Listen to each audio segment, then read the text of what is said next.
Thank you, Winter. Great song, great job, great thought. Go ahead and get in your Bible to Ruth chapter 1. Ruth chapter 1. Appreciate AJ filling in back there. You may or may not realize it. We probably have as many in our electronic audience as we do that show up here. And, some of that is a little bit difficult to gauge, but the Lord has really blessed us to be able to influence a lot of people for Christ, and that's why we're here. It should be in Ruth chapter 1. I don't know what interests you. One of the things that has interested me for decades is people.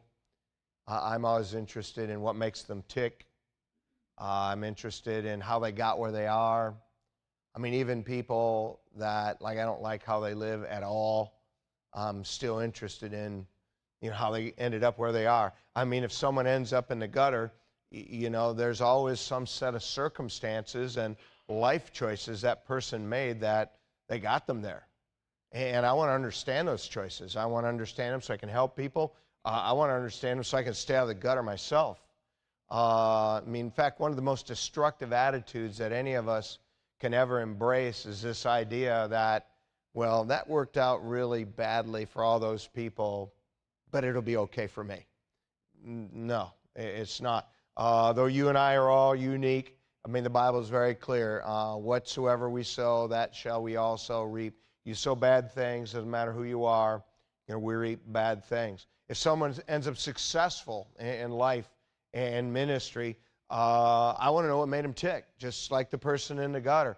That same thing. That person made a set of life choices with their circumstances that contributed to them getting where they are. And I want to understand that. I want to be able to help people. I would like God helping me to be whatever measure of success He would have me be.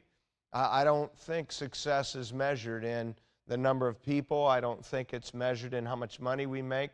I think success is measured in, do we fully accomplish what God created us to do, whatever that might be. And I want to fulfill that.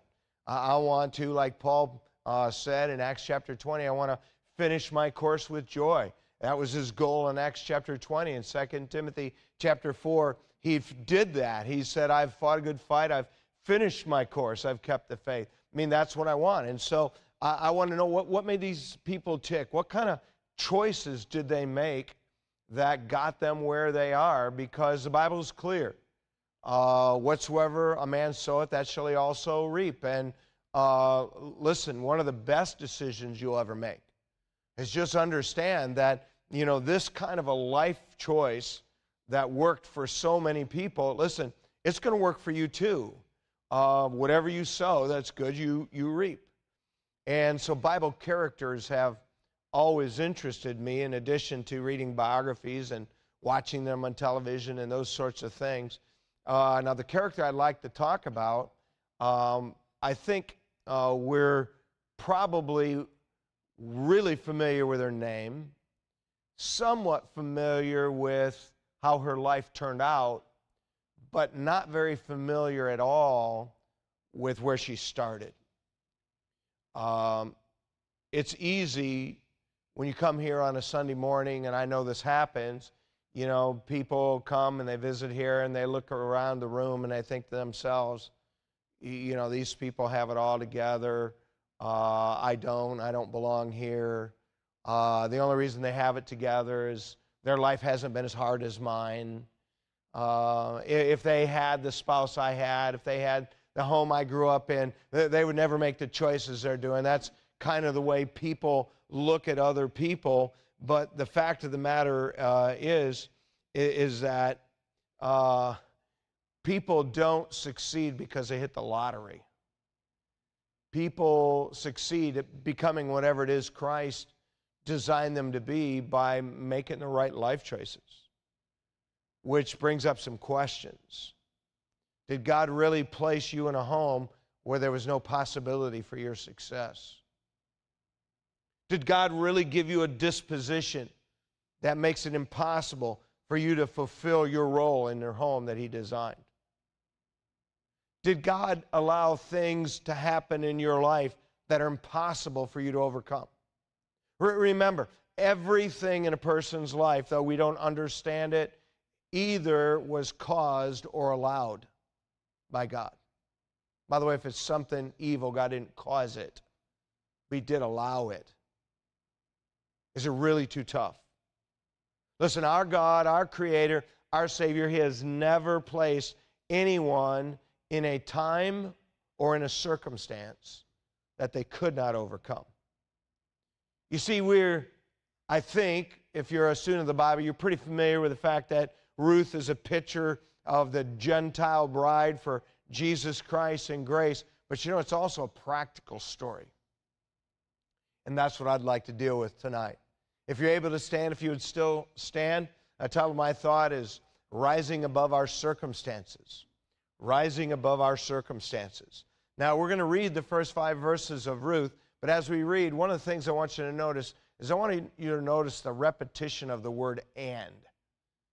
Because in these 5 verses, God is going to put the word "and" in there 19 times. As if He's purposely slowing us down for each one of these thoughts to introduce this book. Ruth chapter 1, verse 1. Now it came to pass in the days when the judges ruled that there was a famine in the land, and a certain man of Bethlehem, Judah, went to sojourn in the country of Moab, he and his wife and his 2 sons. And the name of the man was Elimelech, the name of his wife Naomi, and the name of his 2 sons Mahlon and Chilion, Ephrathites of Bethlehem, Judah. And they came into the country of Moab and continued there. And Elimelech, Naomi's husband, died, and she was left, and her 2 sons. And they took them wives of the women of Moab. The name of the one was Orpah, and the name of the other Ruth. And they dwelled there about 10 years. And Mahlon and Chilion died also, both of them. And the woman was left of her 2 sons and her husband. Thank you. Might be seated. Is that not just such an unusual section with so much repetition of the word "and"? I mean, again, God is slowing us down because He's really trying to lay a foundation for this whole story and Ruth's back story, if you would. Which gets us to the first thing tonight. Where and how did Ruth start? See, everybody has to start where they are. No one gets to start where they want to be. And we must honestly face where we really are if we're ever going to begin this healthy process of growth and overcoming and victory. Just this week, I don't know why Sharon bought a bunch of bologna. Now, maybe you eat bologna all the time. We don't have a lot of bologna in our house. I like bologna. When I was a kid, my mom, we had a thinly spread peanut butter sandwich every day for our school lunch. No jelly, just peanut butter. But every once in a while, Mom would buy bologna. And so this week when I had a bologna sandwich for lunch, my mind just went back to thinking when I was a kid about how special a bologna sandwich was. Everybody starts somewhere. And Ruth, she started by living in a heathen country with little or no knowledge of the true and living God. And that's verse 1. They left Bethlehem, Judah. They went to sojourn in the country of Moab. Elimelech and his wife Naomi and his 2 sons, Mahlon and Chilion, they were from the tribe of Judah. They were part of God's people. There was a famine in the land. They were not supposed to leave the land. They were supposed to trust God. But it's not easy always to trust God. It's just better to do so. And Elimelech made the choice to lead his family to the country of Moab. Now, Ruth didn't choose where to be born. She didn't choose when she was born. God chose that. Moab, if I had a picture of the old nation of Israel, the promised land during the time of the Judges, which I put up there on multiple occasions when we teach through the book of Judges, it was a heathen country that bordered Canaan, bordered the land of Israel. Moab, actually the roots were in the incestuous relationship between Lot and one of Lot's daughters. It was a heathen country. The national god, both of Moab and Ammon, was a god named Chemosh. And we know from some biblical and historical accounts that human sacrifices at times were offered to Chemosh, and very often child sacrifices. Some of the images of Chemosh have him there with his hands out, and they would heat those hands red hot in the fire, and then they would lay an infant on those red hands. That was Chemosh, the god of Moab. Listen, with all the Canaanite deities, there was a lot of immorality. There were temple prostitutes.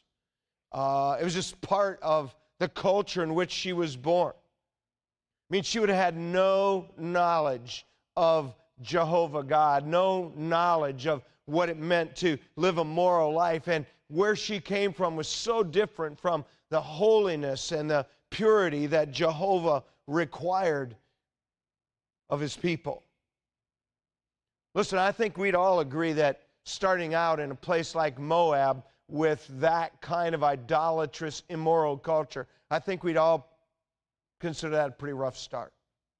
Now listen, there's some people that have rough starts in America too. But a rough start in America just mean because of the Christianity of our forefathers, there's still some remnants of knowledge of God around in our culture. I mean, minimally, from Christmas and from Easter and again, just on the news and here and there. I mean, you pick up bits and pieces of the true God in America still. Ruth didn't have that. And because a believing family lost their faith in the promised land in tough times, they left, and they only intended to stay a short time. Did you catch that in verse 1? It says they went to sojourn in the country of Moab. Sojourn means to stay for a short time. They planned to leave. But we notice at the end of verse 4 says, and they dwelled there about 10 years. Now they went there for a short time, planning only to stay through the famine, through the difficult time, and they ended up staying longer than they planned. And I hope you have grown enough in life to understand, I hope not by learning it yourself, but by watching other people, that when people choose to willfully disobey God, that sin will keep them longer than they intended to stay and take them farther than they ever intended to go. And that's exactly what happened to Elimelech and his family. Everybody that walks away from God walks away thinking it'll just be a short time and I'll come back. Now there in Moab, Ruth, when her husband died, her two backslidden sons, they ended up marrying two Moabite women, Orpah and Ruth, and they ended up becoming widows at a young age. We read that in verses 4 and 5, that they took them wives of the women of Moab. And verse 5, Mahlon and Chilion died. The woman who was left, her two sons and her husband. I mean, wow. We love the fact that God made this unbreakable link between parents and children. When that link causes children to rise higher in life because they're linked to a parent that's making good choices. We don't like as much that same unbreakable link when parents choose to go in a bad direction and children, unfortunately, are drugged down because of that unbreakable link. And that's what happened to Mahlon and Chilion. They died there. No parent goes away from God alone. Our children rise higher in life when you and I live by faith and when you and I live with good character. When you and I make bad choices, our children are dragged down with us into a world that looks to chew them up and spit them out.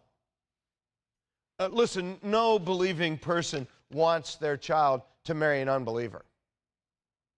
Elimelech and Naomi were believers. They would have never said, wow, you know what? My life dream is that my sons would marry a woman from Moab who has no knowledge of our God, no knowledge of God's morality, no knowledge of what it means to worship the true and living God. I mean, that was not their dream.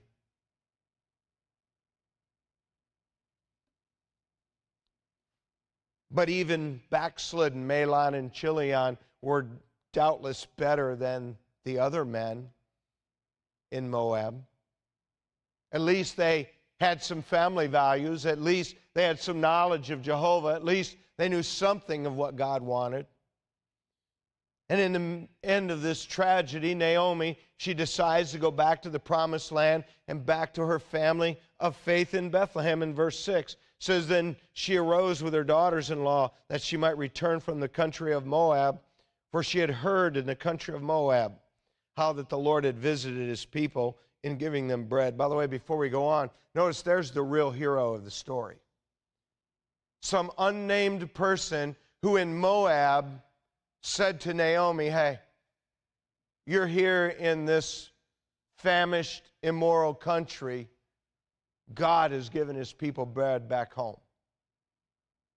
And Naomi, to her credit, from this broken situation, she goes home. In verse 8, Naomi said to her two daughters-in-law, go, return each to her mother's house. The Lord deal kindly with you as you've dealt with the dead and with me. And the Lord grant you that you may find rest, each of you, in the house of her husband. Then she kissed them, and they lifted up their voice, and they wept. And so Naomi tries to get him just to go home. She says, listen, if you go back to Israel, you're not even allowed in the congregation till the 10th generation.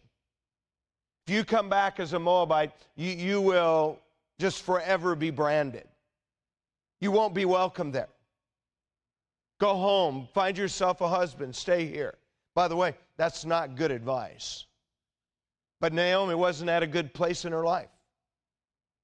And she gave some bad advice, and Orpah took that advice and she went home, but not Ruth. And in verse 19 of 21, Ruth goes home. It says in verse 19 of chapter 1, so they too went until they came to Bethlehem. It came to pass when they were come to Bethlehem that all the city was moved about them. They said, is this Naomi? Why do you think they said that? I mean, ever see someone and the effects of all their bad choices has aged them? I mean, she's away 10 years, but she has aged more than 10 years in 10 years. Naomi says in verse 20, call me not Naomi, call me Mara, for the Almighty hath dealt very bitterly with me. She knew where her problems came. It was discipline from her father. Verse 21, he said, I went out full, and the Lord hath brought me home again empty. By the way, you notice capital L, capital O, capital R, capital D in your Bible.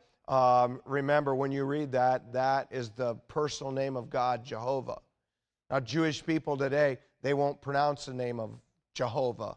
They won't even say God. Or write it. They write G, and then a blank, and then a D, under the misguided idea that if you mispronounce God's name, that he's such a petty being that he's going to strike you down. I mean, that's from Pharisaical Judaism.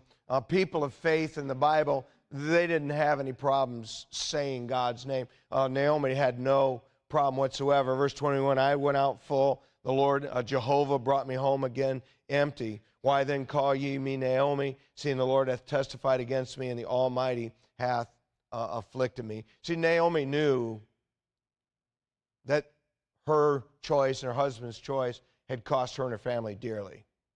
But you know what else she knew? She knew she could come home. I mean, isn't that a good thought? That regardless of the fact that your life choices have gotten you into a deep, deep valley, and they've brought you great pain, and they've aged you, that you can know that you can go home to God and to God's people. And that's what Naomi did. And as we think about Ruth's start, I mean, no one would choose to start their life out in an immoral culture and in a demonic and cruel religion. But that's where Ruth started.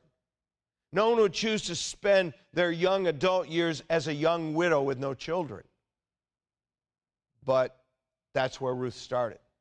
No one would choose to have their first experience with the true God be with someone who was away from God. I mean, Elimelech, Ruth, Mahlon, Chilion. They weren't sojourning in Moab because they were just faithful, on-point followers of Jehovah by faith. That's not why they were there. They were backslidden believers, and that was her first contact with the true and living God. But Ruth had to start where she was, to start where she'd been placed in life. Because none of us choose where and when and how we start, but we do get to choose what we will do where we started. Now, you may be here tonight or listening online, and you might have started in a place that you would have never chosen. You might be in a bad place tonight because of bad decisions that you made. Sometimes people are at a bad place in life because of bad decisions that other people made. But I just want to say to you tonight that regardless of how you started or where you are tonight, you do not have to end up in a bad place if you started in a bad place or are in a bad place, which brings up another good question. Where did Ruth end up? Keep your hand there in Ruth, but go up to Matthew 1. We are a little more familiar with how Ruth ended up than we are with where we started.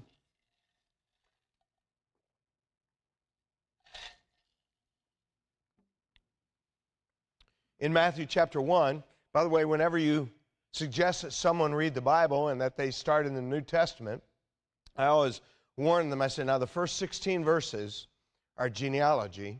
Don't let that scare you. The whole thing's not like that.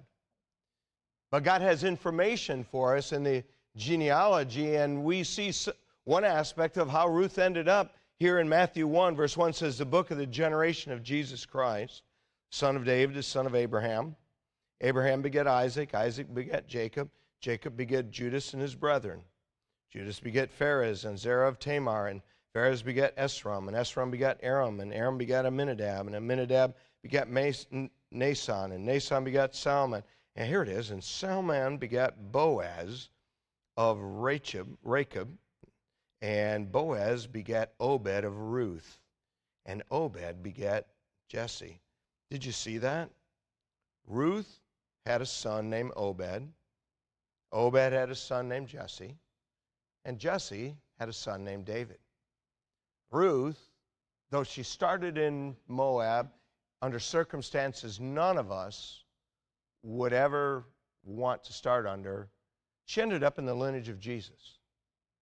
That's a pretty big deal. I mean, basically, she was David's great-grandmother. And you go back to Ruth, because it isn't just that she ended up in the genealogy of Jesus, because, quite frankly, you can end up in the genealogy of Jesus. Not all those people in that list were godly people. I mean, Judah, when he had those boys of Zerah and Tamar, Tamar was his daughter-in-law. Yeah, that's right. His son's wife. That's not godly. But it isn't just that she ended up in the genealogy of Jesus. She ended up, while she was alive, with this testimony of being a virtuous woman when she was young. She's probably just in her 20s here. And in Ruth chapter 3 and verse 10, Boaz, he says, blessed be thou of the Lord, my daughter, for thou hast shewed more kindness in the latter end than at the beginning, inasmuch as thou followest not young men, whether poor or rich. And now, my daughter, fear not. I will do to thee all that thou requirest, for all the city of my people doth know that thou art a virtuous woman. Ruth, as a young woman in her 20s, was a virtuous woman, and everybody in the city knew it. Now, some of you, aren't like me. You started out in a big city like Cincinnati. I started in a small town called Erie, Michigan, and in a small town, everybody kind of knows everybody, and you sort of it's accepted that you just talk about what everybody else is doing. I didn't say it's right, but you know what everybody is. And so in Bethlehem, everybody knew who Ruth was, and everybody knew the kind of life she lived, and everybody would have walked away and said, wow, there's a virtuous woman. She started out in Moab, but she trusted Jehovah, and lived amongst God's people instead of her own. Now, there are people who think that God can't use them for anything significant because of their past. Listen, I do agree there are some things you can do that can keep you from being a pastor or a deacon or something like that, but I just want to just go on record and say, you know what? You can have some dark chapters in your life, and if you let God change your life, God can use you in significant ways. He did that for Ruth. By the way, I don't recommend you live the way I lived. I was a rebellious teenager, never heard the gospel. I'm not proud of it. I lived in the fraternity house for 4 years when I was in college. I don't recommend that background for anybody. I don't recommend that you don't hear the gospel till you're 24 years old, like is my case. But I will say this, God used that background in my life in the early years of my ministry to be able to help and understand people who didn't grow up like my kids grew up. And then it took a few years of being around the church and around people who grew up in an environment that was different from what I grew up in, like my boys, Sharon and my boys grew up, to be able to relate to and understand somebody who didn't come from my background. And all I do is I say it to say this, whatever your background of difficulties and bad past decisions are, listen, there's a way you can be used by God too. You see, the difficulties in the valleys of your life and mine are just one chapter that oftentimes, if we do what we should, opens up a new chapter in our life. See, we saw how Ruth started, we saw how Ruth finished, but that brings up the question that's really the root and the foundation of my thought for tonight. How did she get there? How did she go from Moab and a heathen, cruel, demonic, idolatrous, immoral culture to being a virtuous woman living with the people of God and in the lineage of the Lord Jesus Christ, and was the great-grandmother of what everyone would probably say to be the greatest king in Israel? What characterized her life? Listen, if these things characterize her life, if you and I put them in our life, they're going to help our life too.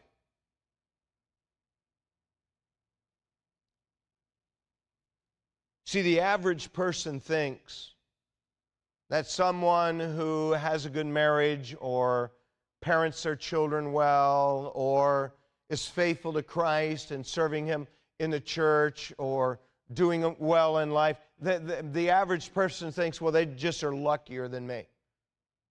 They think that people just have that happen by an accident. But the fact of the matter is, it will not be an accident if you rise above your circumstances and difficulties in life and in the faith. You see, having a dream to get somewhere is not the same as having a plan to get somewhere. They're two very different things. For many years after I was first saved, I used to go every Saturday morning to, it's closed now, but it was a Bob Hope House. It was a detention center. Young juvenile males, if they had been incarcerated in juvie, they would come back there for a season before, going back home. Or sometimes it was teenage guys who had done some bad things and been in trouble with the police and at school, but not bad enough to lock them up yet. And they would all go to this Bob Hope House detention center. And I would go there every Saturday morning, and I'd preach to them for 20 minutes and pray with them and sing with them and intermingle my life with them. And I was really struck by something that happened. One time when I was there, they had one of the boards on the wall, and they had asked all those guys in there the question of what they wanted to be when they grew up. And I guess I don't know what I expected, but I was really struck that all those guys, when they grew up, you could have put that list of things that they wanted to be when they grew up on any high-level education church or school unit. I mean, they wanted to be doctors. They wanted to be teachers. They wanted to be engineers. They wanted to own their own business. They wanted to be pro athletes. It was literally the same. But there was a complete disconnect between a dream and a plan. Everybody has a dream. Everybody who's starting in Moab has a dream of getting out of Moab if they're aware that something other than Moab exists. But not everybody that has a dream has a plan. What kind of plan was there that Ruth had that got her out of Moab and caused her to be what she became? Listen, everybody wants a loving and secure relationship. But you don't get that by treating your spouse the way you want to treat them. Everybody wants children who believe and love God and come to become and do what God designed for them in life. Everybody wants that. But you and I don't get that by our own recipe. Everybody wants to have a blessed ministry. Everybody wants a blessed ministry, but no, they want a blessed ministry, but they don't want any demands on their life. They don't want their alarm to go off at 5:30 every morning. They don't want their phone to buzz with a text with this or that at any hour of the day or night. They don't want that. Everybody has a dream, but people don't want God's plan. But hear me when I say that people are far more the product of their choices than they are a product of their environment. What choices did Ruth make? Notice the first one, she made a willful choice to follow Jehovah. In chapter 1, verse 15. It says, and she said, behold, thy sister-in-law, this is Naomi talking, behold, thy sister-in-law has gone back to her people and unto her gods. Return thou after thy sister-in-law. Notice how clear this choice is. She went back to her family and to her gods. Ruth says in verse 16, entreat me not to leave thee or return from following after thee. For whither thou goest, I will go. Where thou lodgest, I will lodge. Thy people shall be my people, and thy God my God. Where thou diest, will I die. There will I be buried. The Lord do so to me. Notice she uses God's name too. Jehovah do so to me, and more also, if aught but death part thee and me. She made a very clear decision of faith. By the way, if those verses aren't highlighted in your Bible, they should be. Those are some of the greatest statements of loyalty. They're some of the greatest statements about faith. I mean, understand that Ruth chose God's people over her people. She chose Naomi's family over her family. She chose Naomi's God over her God. And it wasn't a decision that was just linked to Naomi. She says, listen, in effect, you're 30 years older than me, but I'm going to die in your land with your people and your God. This is going to outlive you. That's a pretty significant thing. Listen, no one ends well without choosing Jesus Christ and God's people. If you've been around here for any length of time, you've heard me say many, many times, and when it comes to staying around God's people and the Lord's church, you will find plenty of reasons to leave if you're looking for a reason to leave, and you will find plenty of reasons to stay if you're looking to stay. Ruth said, I'm going with Naomi's God, Naomi's people, and I'm not changing. And if you make that decision, it will be tried and tested over and over and over again. And I just say to you tonight, for Christ's sake, stay with God's people, stay with the Lord's church, stay with God's book, stay with the things of God. You'll be glad you did. But it isn't just that Ruth made a willful and clear decision to believe and follow the God of the Bible. She also made a choice to be a diligent worker under difficult circumstances. Notice in Ruth chapter 2 in verse 5. It says, and said Boaz unto his servant who was set over the reapers, whose damsel is this? The servant that was set over the reapers answered and said, it is the Moabitish damsel that came back with Naomi out of the country of Moab. And she said, that is, Ruth asked the servant, she said, I pray you let me glean and gather after the reapers among the sheaves. So she came and hath continued even from morning until now, as she tarried a little in the house. She was not a reaper. Reapers were the people who had the sickle. They went in and they took the crops down, and the barley at this particular case. And it was set up when God set up his system to take care of those who were poor. He said, listen, you leave a little bit in the corners for the poor, and if you drop anything, you're not allowed to pick it up. It stays there for the poor. And so, picture Ruth in a hot, sunny day. She's out there picking up the little heads of barley that people drop by accident. That's tough work. And she did it all morning. She took a little break in the house. In fact, if you go up to verses 17 and 18, it says, so she gleaned in the field until even, and beat out that she had gleaned, and it was about an ephah of barley. That's a bushel and 3 pints. And she took it up and went into the city, and her mother-in-law saw what she had gleaned. She brought forth and gave her that which she had reserved after she was sufficed. So she worked from dawn to dusk. And according to verse 23, so she kept fast by the maidens of Boaz to glean unto the end of barley harvest and of wheat harvest, and dwelt with her mother-in-law. So morning to night, 6 days a week, through both of those harvests, she worked. She was diligent. She didn't start out as the manager. She started out on the bottom. Listen, it's very different to sit around and lament our difficulties and lack of wealth than it is to just get out and work. Listen, hear me, no one succeeds in life or ministry if they're lazy. No one succeeds in life or ministry if they're lazy. Ruth was a diligent rather than a lazy woman. It was part of the path for her rising above her Moabite past to be a virtuous woman and become a part of the lineage of David and the Lord Jesus Christ. Proverbs says, he becometh poor that dealeth with a slack hand, but the hand of the diligent maketh rich. I think most of us in here tonight understand that one of the greatest problems in our country, one of the greatest problems in our workplaces, and yes, one of the greatest problems in our churches is laziness. I hate to say it, but there's a fair number of lazy preachers.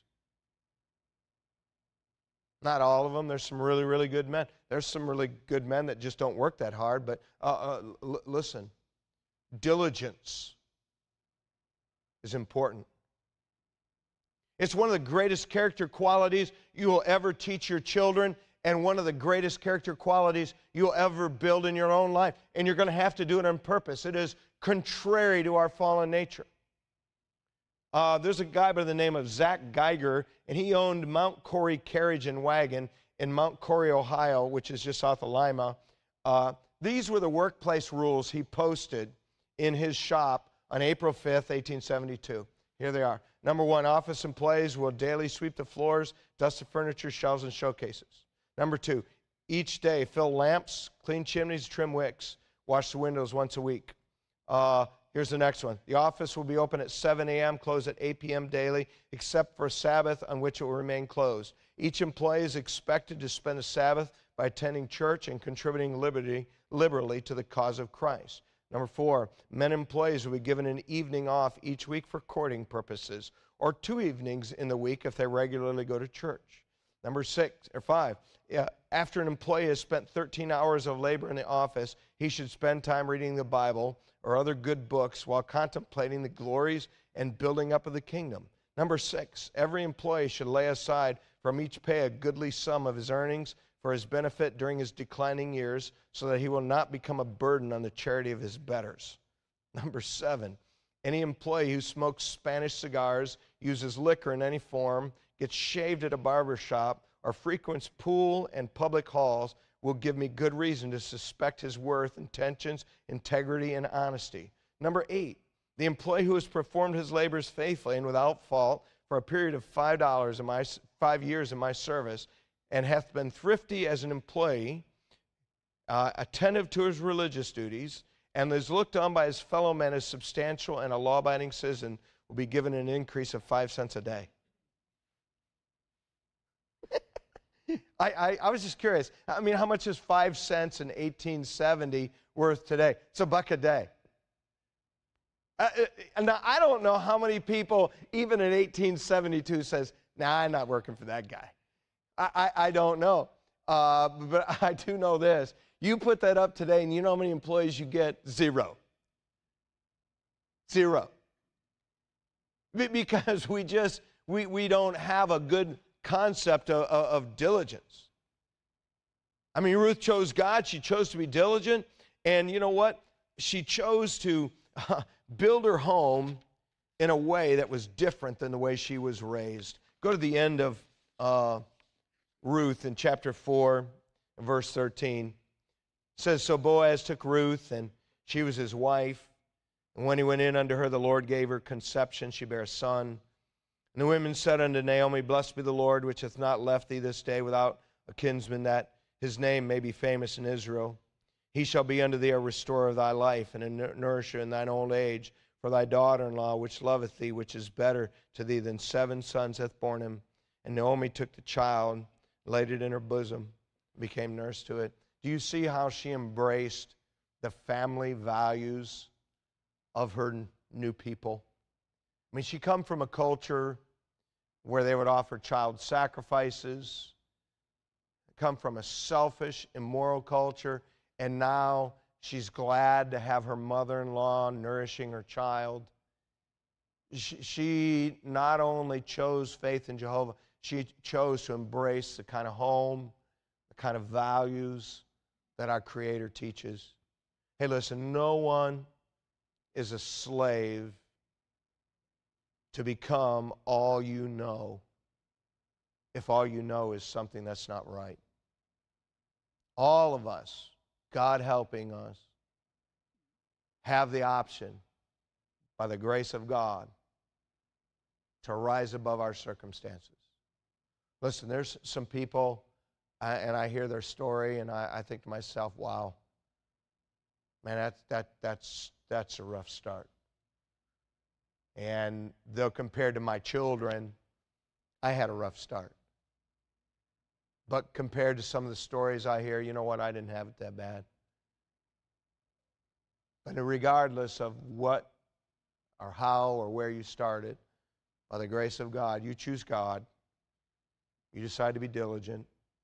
You embrace His values in your home and in your family.